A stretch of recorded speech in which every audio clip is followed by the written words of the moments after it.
but hold on, I'm gonna start playing with these filters again. So I didn't put on any makeup.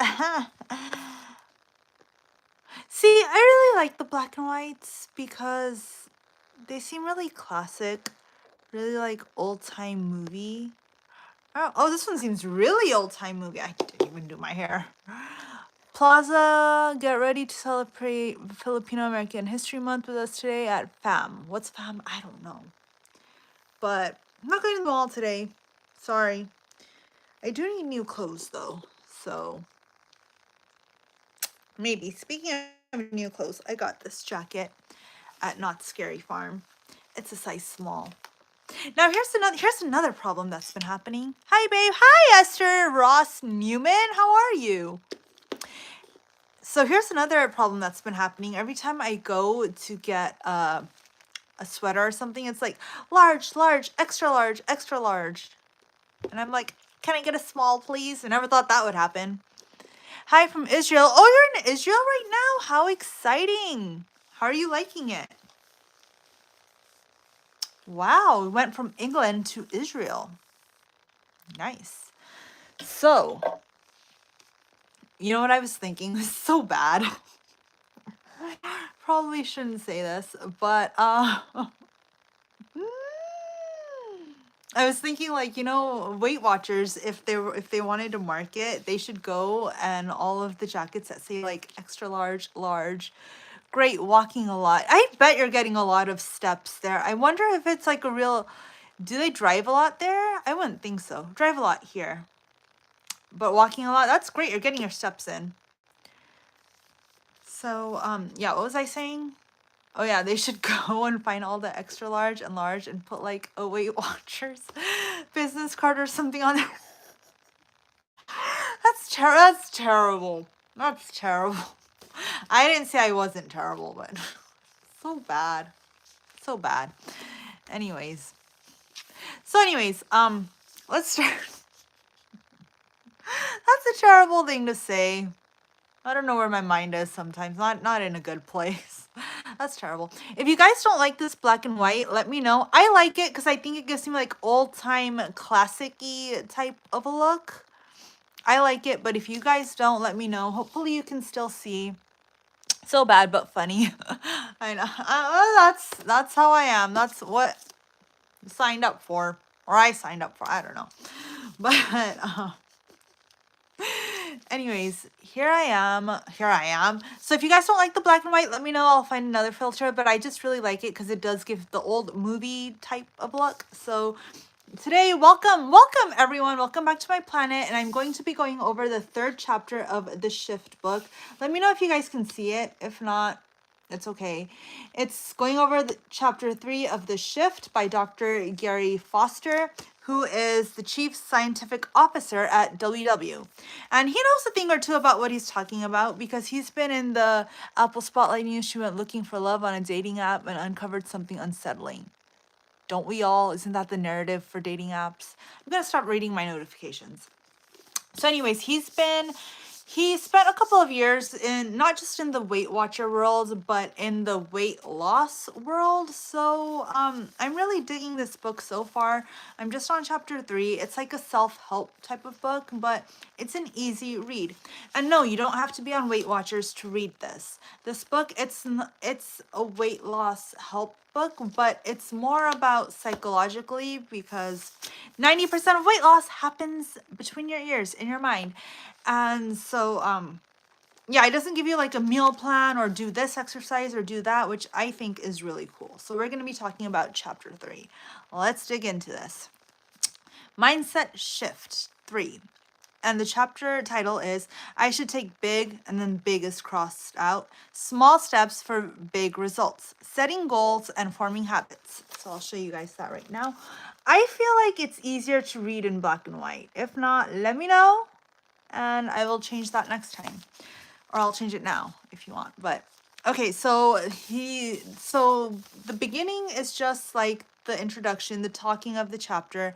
And what he's talking about is if you want a behavior to repeat, reinforce it. And so what he's basically saying, like the meat and potatoes of the beginning is a beginning of this chapter is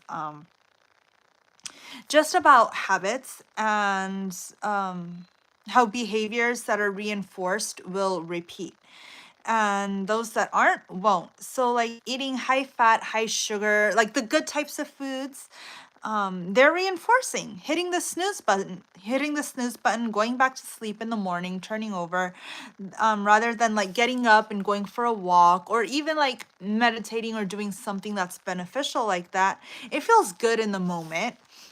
And the short-term reinforcing value of these behaviors, it makes it challenging to shift that at first. And what was this? Oh yeah, completing any step in the desired direction of the goal is worthy of acknowledgement, even celebration. And it's effective to break big, longer-term goals into small, shorter-term ones because all journeys need fuel to keep them going. Oh, I like that. And you deserve a reward for hitting that mark. You deserve a reward for like every little goal that you hit deserves a reward. And if the goal that you set it's very high and very far away and super unattainable, and or not unattainable, but it's like very hard, very high and like a very big, will there be like enough short-term interim rewards to reinforce it? To reinforce that you're being successful and keep you going in the desired direction, you're likelier to have overall success by making smaller incremental goals. Thank you. This is what I've been saying.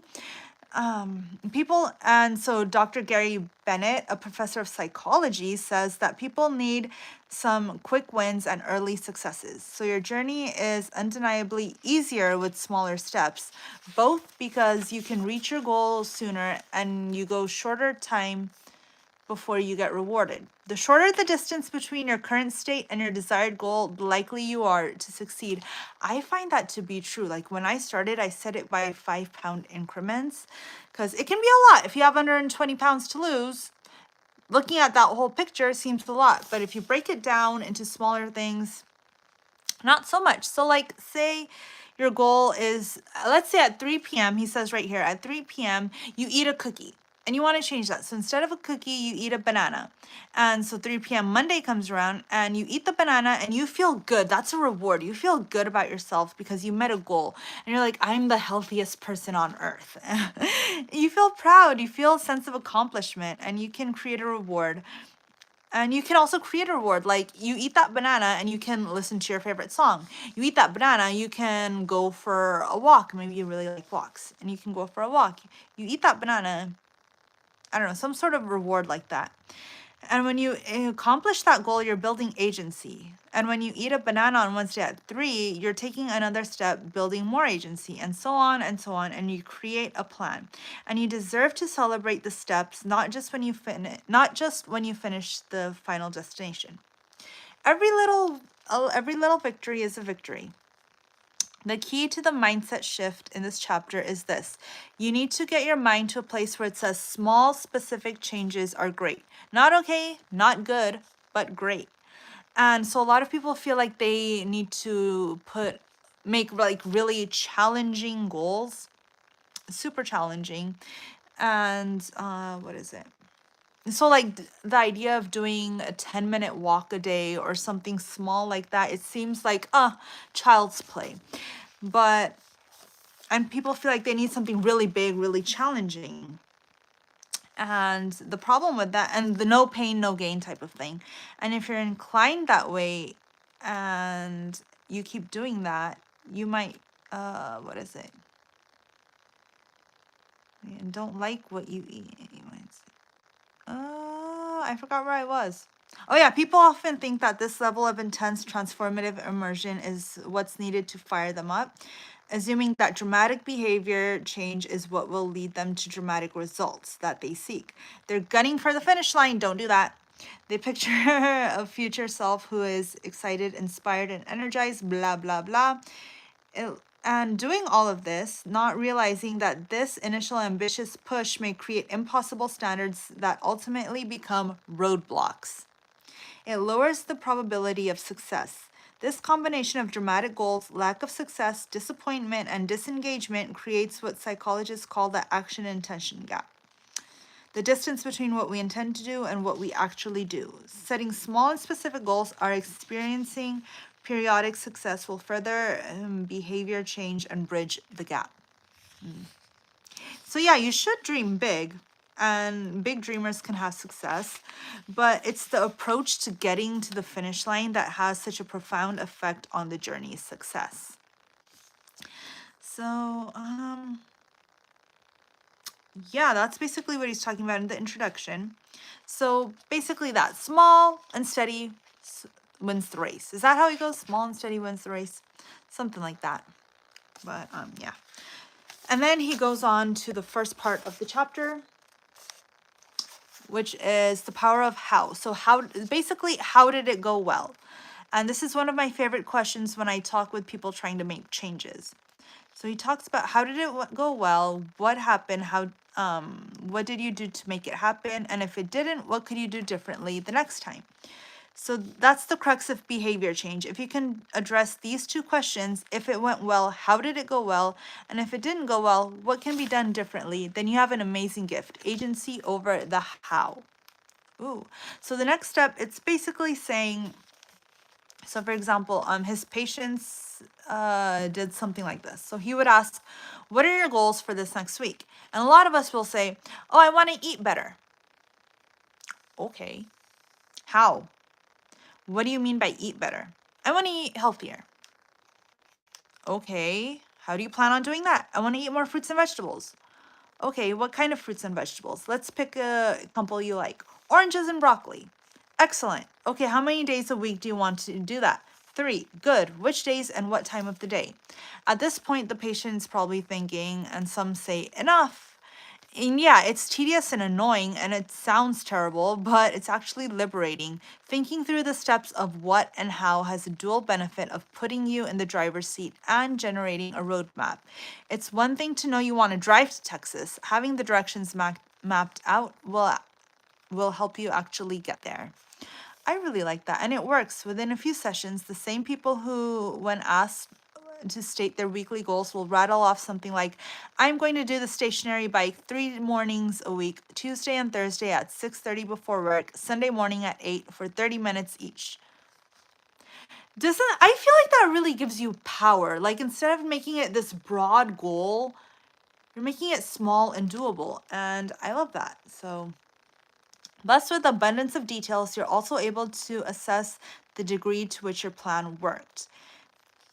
I think so. So if you're like, oh, I set it for 3 days a week, I only did 2, that's still a win. Or if you're like, I set it for 3 days a week, I didn't even do 1, well, we go back and reevaluate things. He didn't say that. I said that part. Yeah, so that's basically that part of the chapter. Setting a specific goal helps you envision the steps you need to reach it, which better helps you achieve it. If your goal is, I'm going to walk 3 times Tuesday, Thursday, and Saturday around the field at my child's soccer practice for 15 minutes each, you know if it happened or not, how many times, and if you hit your allotted 15-minute. If it happens, you know how. You were wearing your running shoes, you drove to the soccer field, blah, blah, blah. You had your podcast lined up. And if it didn't happen, you know how. You were rushed getting out there to the soccer practice, you had too many texts to respond, and maybe you were tired by then. I don't know. There's that. And so research has shown what factors help us set up goals at success. At WW, we developed 4 steps, and you might have heard of this if you've been doing WW for a while. It's the STAR principle. I used to hear about this back in my college days in my marketing classes about the STAR, specific, truly doable. Let's see if I remember it. Specific, truly doable, something. Oh, active goals and relevant goals. So specific goals, like I will go for a walk at 5:30 a.m. after brushing my teeth.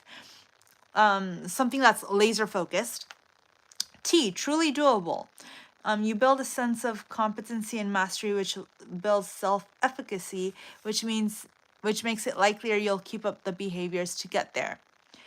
A, active goals. Focus on what you will do instead of what you'll stop. Ooh, that helps you get a clear picture of what you're striving for. Like, it's easier to make your goal picking up the phone and calling a friend when you're stressed than planning not to eat when you're stressed. Relevant goals. We have a need for relevance, autonomy, and self determination. We prefer to engage in behaviors we choose and that matter to us rather than those others think we should do. Yeah. Behaviors and outcomes. Your longer term goals or North Star is what you hope to accomplish. Like, I hope to accomplish X pounds or I want to be kinder to myself. That's your destination. You set smaller goals to get there. Yeah, I don't really know about this because right here he's saying don't set goals like I want to lose this amount of pounds in this amount of time, which, okay, I probably shouldn't disagree, but I do. So I'm not going to read this part. But if you want to read this part, you can get this book. Yeah, I don't agree with that. I think it doesn't hurt to set a numbers goal. I know we're doing the Lean for Halloween challenge, and we've set like I want to be 5 pounds down. I want to be however much down. I don't think there's anything initially harmful in that if you can do it in a healthy way. Where if you lose 1 pound, you're still like, okay, but I still did the right habits to get here. Hey, it's still a pound down. If you have the right mindset. If you don't have the right mindset, then obviously it's not good for you. So, and it wouldn't work. But just to say that you shouldn't do that at all, I know he's a doctor and I shouldn't disagree, but I disagree here. I think that it can be helpful. It can definitely be helpful to have that in there. I don't know. You can feel free to disagree with me, but that's just how I feel. Habits make things so much easier. That's the next part of the chapter. You can see. I think so. We all develop habits without having set out to do so.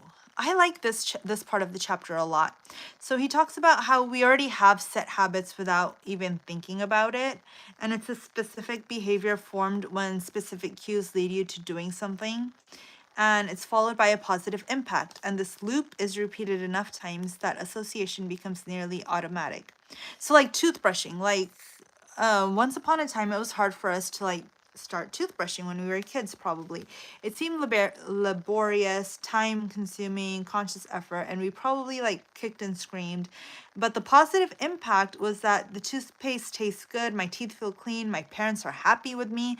So it became a habit over time. And habitual habits no longer get noticed. That's the thing. That's the key thing. You keep doing it long enough, you stop feeling like it's a chore. It just becomes a habit. It's just something you do. And think of how much concentration it takes when you're learning to drive. And now, I'm sure a lot of us, we can just drive without thinking. And all of these things become automated. And so a lot of our behavior is made of like predictable actions, like putting your clothes in the hamper, sitting on certain cushions on your couch, ordering popcorn when you go to the movies, crossing your legs when you sit down, like I'm doing. These are all habits. New behaviors can develop into habits over time. It is well documented, and your own experience probably corroborates this. Yes, so small doable habits. Habits come in handy here. Okay, here's the important part why habits are so important. Habits come in handy when we're stressed, tired, or otherwise taxed. It's in those moments that we have less capacity to make effortful, conscious decisions, so we're more likely to fall back on habits. Hi, gals. Hi, Dish with D. Dish with D is here. Hello. Yay, welcome, D. So yeah, I'm just talking about chapter 3 of the Shift book. Hello. Okay.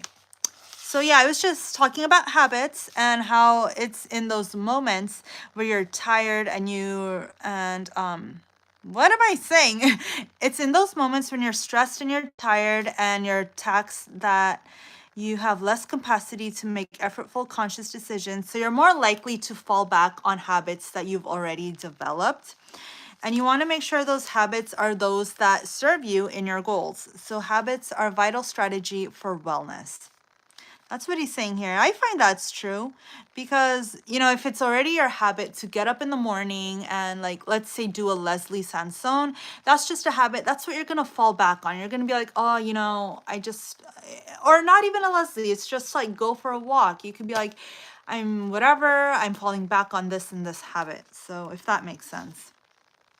That's why I feel like it's so important to have habits. They don't have to be big habits. They can be small habits. We tend to think of habits as observable behaviors, actions, but we also have habits of thought. Like, that's a good one. Habits of thought, like, I messed up again. I'm too out of shape to exercise. And developing helpful thinking habits and breaking. I just invited peeps in the FB group. Yay! That's wonderful. Thank you. Thank you for that.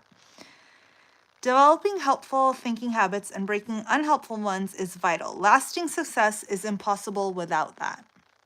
I think so. How long does it generally take to develop a habit? Ooh, the $1 million question. How long is it going to take me to develop a habit? Well, the notion that a habit takes a certain amount of time. So I'm sure we've all heard this, that it takes 30 days. What is it? 20 or 30 days to develop a habit. And I think we can all attest to this. It does not. Sometimes it takes more, sometimes it takes less. He gives a little history lesson here that it stems from a 1950s research that looked at how long it took plastic surgery patients on average to get used to their new features. Well, based on that, yeah, there is no set time around habit formation. It's not. I can say from experience, it's taken me sometimes years to develop a certain habit. But you know what? That time's going to pass no matter what. And at the end of that time, where do you want to be? Either closer to developing that habit and closer to your ultimate goals, or back in square zero where you're struggling for it. You have to put it into perspective like that. The time it takes to develop a habit depends on numerous factors, including consistency of the cue and complexity of the behavior. Yeah, so if you want to start, let's say, for example, eating healthier, I don't like that term, but healthier, well, a lot of us I was addicted to sugar addict here. It took me years to get into the habit and break out of that. Yeah, it took me a long time. And then suddenly I noticed, hey, I don't need a sweet after lunch anymore. I don't need to be eating the sweet. I'm not even craving it.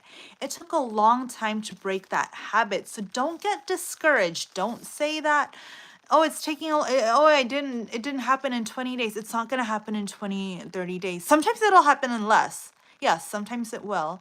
Sometimes it'll take more, but take it very slow, like he's saying in this book, because it's just something to work up towards. Skill power over willpower. We're almost done with this chapter, so don't worry.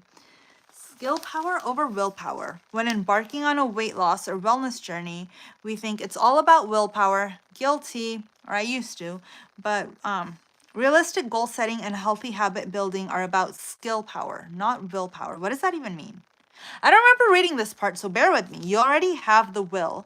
Only the brave and forward-looking, the determined embark on such life-transforming journeys. So we should all be proud of ourselves. So don't beat yourself up or challenge your qualifications on willpower. The will is taken care of. But willpower is unpredictable and not constant over time. Yeah, you're not always going to have willpower. It's not always going to be there. When we decide to do something we'd prefer not to, or something we'd like to, we're exerting willpower. It's self-invoking, blah, blah, blah. But you need skills. Overall skills. And what a great trade-off that is. Because willpower is frankly often unreliable. Sometimes it works, sure, and often we rely on it. Like when you have to open your laptop to start working, or you need to turn off the TV. So that's willpower. But oh yeah, study shows that those who consistently behave in healthy ways do so relying on habits and skills that they're learning, not willpower. That's because you don't spend lots of time deciding whether to make a healthy choice or struggling with urges that can pull you off track. They design the environments to trigger their habits, in other words, their surroundings, to reduce or eliminate the opportunity for unhealthy choices. Their daily routines are well established and may or less know what they're going to do and when, and they have to put little thought into it. So basically, pretty much what he's saying is the little thought that you have to put into it, the easier it's going to be. So you won't have to really exert that much willpower. You won't have to say, oh, I'm not reaching for this. New AI dating disrupt and spam bots. I'm like, wait, what? That's not what this chat is about. Live chat. I don't know how to. Oh, remove. There we go. Did it remove? I have no idea. Put user in timeout. Put user in timeout. Yeah, we don't need that. Whoa. Okay, yes. Bots. Why am I getting bots? I think this is the last part of this chapter. Almost. Building new habits versus breaking old ones. So yeah, that's what he's talking about. Here's some tips on doing that. Identify a simple behavior to develop into a habit, like meal prepping, because they love live. Yeah, they do. No bots, not this live. Not even these. No one's live. Go away. Pair it with a specific cue you'll be exposed to regularly. Alarm right after work. So like right after work, go for a walk around your building before getting in the car and driving off. That's just a suggestion. Maybe. Make sure it's followed quickly, the sooner the better, by some kind of positive reward. A cappuccino, a hot shower, podcast while walking. I do that. So my cue is when I come home from work, I exercise, and then like on Fridays, it's my reward. I do the whole spa thing. I use like my nicely scented body wash. I do my hair mask and my face mask, and it just feels so good, and it feels like I'm at a spa. So that's my reward. Your reward doesn't have to be food. It can be food. I'm not against it, but it can also be other things. So repeat, repeat, repeat. So that's basically how you do it. And then here's a little story by Jessica, who's talking about habits. When I started, I was focused on 130 pounds I needed to lose. Oh, this is my former leader's story exactly. It was daunting, and I felt there was no way I could achieve it. So instead, I focused on making small changes and short-term goals to help me there. That's what my former leader said. She said to focus on 5 pounds at a time. What did her leader say? Her leader said, you only have to lose 5 pounds 11 times or something, and break it down like that. It seems less daunting than 130 pounds. I celebrated every 5 pounds lost. Thank you. So did I. I used to buy those little Alex and Ani bracelets from TJ Maxx. They were like $12 at the time for every 5 pound lost. And that made me want to lose it more, because I was like, I want that next bracelet. I want that next bracelet. Well, I stopped selling those, so I stopped celebrating that way. But celebrate yourself. No matter how long it took, I set goals I could control, like getting a certain number of workouts in each week. So even if the skill didn't go the direction I wanted it to, I could be proud of the choice I made that week. The journey is so much more than a number on the scale. It's about forming new habits that will help me live the life I want to. And to create those habits, it takes setting small, realistic goals I can achieve and be proud of. Skill building for goal setting and habit building, the techniques. Star power. We already talked about star power, but yeah, specific. Start by being really clear. So he already talked about that. Be clear on what you want. Want to eat healthier? Narrow that down to one thing you can do to eat healthier. For example, eating more fruits and vegetables, and then narrow it down further and further and further. Truly doable. When deciding what specific goals you'll do, make sure you're realistic about what you can accomplish. And if you don't have time this week to meal prep a salad for 3 nights, or you're busy running errands, then plan for just one day. And if you hate salad, do stir fry. That's a good idea. Active. Once you have your goal in mind, make sure it's focused on doing something rather than stopping something. I want to eat a salad for lunch versus I want to stop skipping lunch. Relevant. Make sure your goal feels meaningful to you. Goals should be about what you want, not about what other people. Cannot stress this enough. Your goals are about what you want, not what your leader wants, not what this and that YouTuber wants, not what your family wants, about what you specifically want. And then the last part of this chapter, creating a habit loop. Let's talk what he suggests on doing that. At the foundation of every habit is a habit loop. So follow these steps. The First step on creating a habit loop is select the behavior you want to turn into a habit. Make sure it's one you can do often in the same context, same time, same place. For example, making a healthy breakfast. Step 2, ensure the behavior has a positive impact. You want the behavior to reinforce pleasant or something you'll be happy about when it's accomplished. You can choose a behavior that's naturally reinforcing on its own or build a reinforcement. For example, if you want to turn a healthy breakfast into a habit, choose to eat breakfast foods you actually enjoy and look forward to, or add music to make food prep more fun. My leader does that. When he roasts his vegetable, he watches an episode of something. But that's an interesting too. And can't stress this enough either. Eat the foods you want, not the foods that oh my gosh, this was a huge thing during my meetings. My leader and everyone there used to be like, powdered peanut butter. I know powdered peanut butter is a huge thing. I know a lot of people love it. I don't mind it in my smoothies or my overnight oats, but just as itself formed into peanut butter, I hated that. But I was eating it. Why? Because the lady in the corner lost 100 pounds eating powdered peanut butter. And oh my God, by eating the stuff you don't like, you're turning it into a diet. We are not on a diet here. I don't know about you. I'm not on a diet. So I stopped doing that. Learn from my mistakes. Eat the foods you like, not the foods other people like. Identify a cue. Choose a cue that you can come. This is the last step. Step 3, choose a cue. Choose a cue that you can come into contact with, say a certain time of day in a recurring setting. The more specific a cue, the better. For example, when you press on for your morning coffee, you also start putting together your breakfast. So yeah, that's it. The next chapter is going to be about identifying your strengths and leveraging them. So yeah, that's the end of this chapter. Thank you guys for watching. Hopefully you got some sort of gem in there. I'm going to try and upload this. If you weren't able to make it, you can watch it later. And this book, I got it through the Wellness Wins. It was totally free through Wellness Wins, but we don't have that anymore. So this is also available on Amazon, I believe for like 20 bucks or something. And you don't have to be a Weight Watcher member to read this. I got that question last time. You don't have to. If you're on a weight loss or wellness journey of any kind, this really comes in handy. And there was a lot I skipped over. So I do recommend you guys go out and get this book and read it on your own. There's a lot of gems in here. And, it's helpful to read back, especially if you don't have meetings. This is the same crap they talk about in meetings. So if you don't have meetings, you can just look through this. And sometimes you have to read things over and over and over for it to stick. Or reading it the third time, you might be like, hey, there's something. So I really like this book. It's easy, it's doable, and I like the little tasks and the little hints he gives. So yes, thank you guys so much for tuning in and watching, and hopefully I'll try and upload this later, so if you weren't able to, you will be. And hopefully you got some gems in there. So I know I did. Thank you guys, and thank you for spending part of your Saturday with me. I hope you have a lovely weekend and habits.